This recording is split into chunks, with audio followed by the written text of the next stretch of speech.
उत्तिष्ठ कमलाकान्त त्रैलोक्यं मङ्गलं कुरु उत्तिष्ठोत्तिष्ठ गोविन्द उत्तिष्ठ गरुडध्वज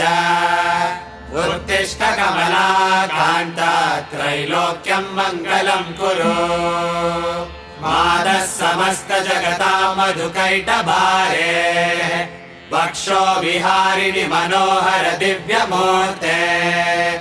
श्रीस्वामिनि श्रित जनप्रिय राजशीले श्रीवेङ्कटेश दयिते तव सुप्रभातम् तव सुप्रभातमरविन्दलोचने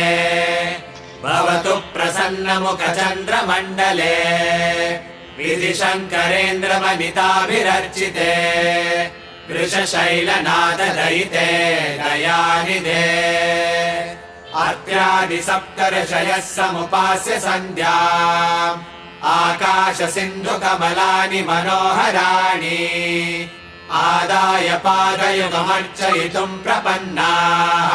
शेषाद्रिशेखर विभो तव सुप्रभातम् पञ्चाननाब्ज